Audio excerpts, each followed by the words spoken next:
அறிவாட்ட நாயனார். அறிவாட்ட நாயனார் 63 நாயன்மார்கள்ல ஒருவர். அவர பத்தின வரலாற பத்தி இன்னைக்கு நம்ம பார்ப்போம். அவர் எங்க பிறந்தார்? எங்க முக்தி அடைந்தார்? அவர் செய்த தொண்டு என்ன?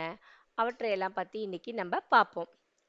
கனமங்கலம் என்ற புல்லமங்கலம் ஊர்ல தாயனார் தோன்றினார். வேளாண்குடியை சேர்ந்தவராம். மிகுந்த பொருட்செல்வம் உடையவர். ஆண்டவன் மேல் மாறாத அன்பு கொண்டவர். அவர் மனைவியும் கணவனின் குறிப்பறிந்து நடக்கும் பெண்மணி. இருவரும் திருக்கோவிலுக்கு சென்று செந்நெல்லையும் செங்கீரையும் மாவடியும் வைத்து வணங்குவார்களாம். அவர்களின் பணி செம்மையா நடைபெற்று வந்ததாம். தினமும் இதே மாதிரி செஞ்சு வந்தார்களாம்.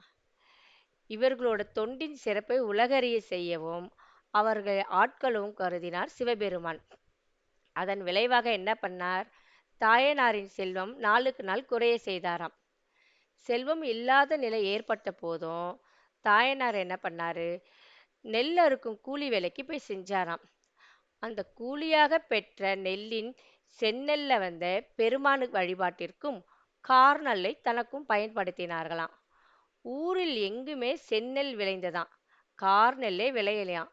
கார்நெல் கிடைக்காததுனால உணவுக்கு தட்டுப்பாடு ஏற்பட்டதாம். கிடைக்கும் கீரைகளை சமைச்சு சாப்பிட்டாங்களாம் 2 பேரும்.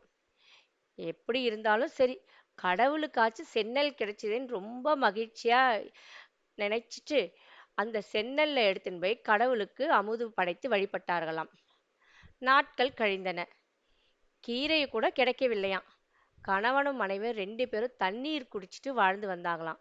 பல நாள் உணவே இல்லாம உடல் சோர்ந்து போயிடுச்சாம். ஆனா உள்ள மட்டும் தளராம கிடைச்ச செந்நெல்லையையும் கீரையையும் மாவடையும் பஞ்சகவியும் எடுத்துக்கிட்டு கோவிலுக்கு போயிட்டே இருந்தாங்களாம். வயல்வெளி என்ன குண்டும் குழியுமா இருந்ததுனால அவர் என்ன பண்ணாரு? தாயனாரு கீழே விழுந்து சாய்ஞ்சு கீழே விழுந்துட்டாராம். வயல்வெளியில ஆண்டவனுக்கு வைத்திருந்த செந்நெல்லும் கீரையும் சிதறி கிடந்ததாம். இனி கோவிலுக்கு போய் என்ன நம்ம செய்ய போறோம்? என் வழிபாடும் திருத்தொண்டு இன்னியோடு முற்று பெற்றது. இனி நான் வாழ்ந்து என்ன பயன் என கருதி தாயனார் அரிவாளை எடுத்து தன் கழுத்தை அறுக்க முற்பட்டாராம். அப்போது ஒரு கரம் தாயனாரின் கையை தடுத்ததாம்.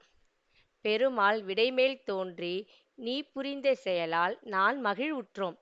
நீயும் உன் மனைவியுடன் என்றும் நம் உலகில் வாழ்வாயாக என்று அருள் செய்து மறைஞ்சிட்டாங்களாம். அரிவாளால் தன் ஊட்டியை அரித்ததால் அறிவாட்ட நாயனார் என பெயர் உண்டாயிற்றான் அவருக்கு. இங்கே இருக்கும் இறைவனோட பெயர் நீல்நெறி நாதர். இறைவி பெயர் ஞானாம்பிகை. தலம் குருந்தை. தீர்த்தம் ஓமகம். குலம் வேளாளர். அவதாரத்தலம் கனமங்கலம். முக்தி தலம் கனமங்கலம்.